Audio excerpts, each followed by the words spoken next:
dawo. Kin san so da zafi a zuciya ta ya zama ciwo. Yana na aiki ya sa ina ta yin kai da kawo. Sai bayan da bake Fadila san ki ya mamaye min jikina.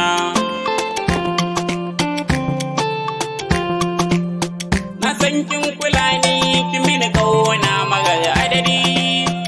Ki rufe zuciya taki ni kika ba mabudi. Ni kuma ban kula ba a yanzu gashi na zamo sanadi.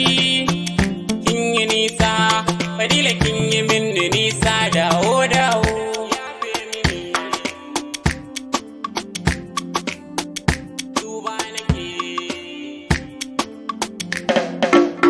Na zaga birane da ƙauyuka ai domin na ganki.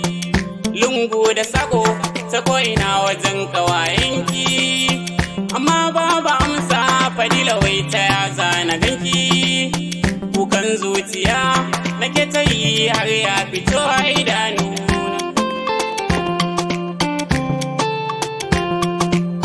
Har katun waya ma Fadila ce take son ta banki. Kuma ta kira ni kullum sai dai na takanta birki.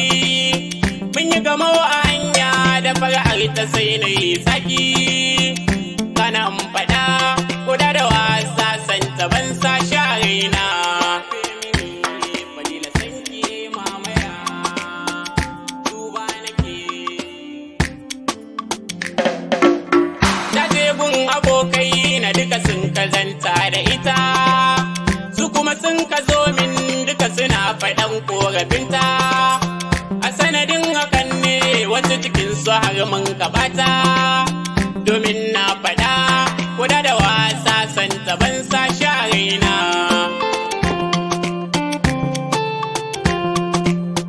Ashe so yana sa ka ga mutum kamar za ya zauce.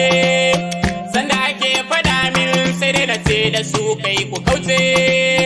Bani da lokacin yi su kuma lokacin sun kanace. Yau sai gashi so ya yi kirana ni ina zan sa kaina.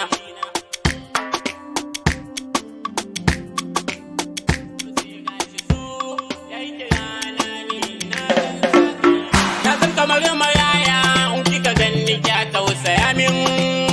Ko a cikin abokai na rasa wanda zai agaza min. Domin sun faɗa min babu zato so zai iya timin. Ni kuma na yi baris da su a yanzu dai ga abin na damuna. Daure karki duba irin rashin kulawar da na yi. Zan so ki tausaya min ki dawo a in ji sanyi. Sharrin zuciya ce amma yanzu an samu sauyi.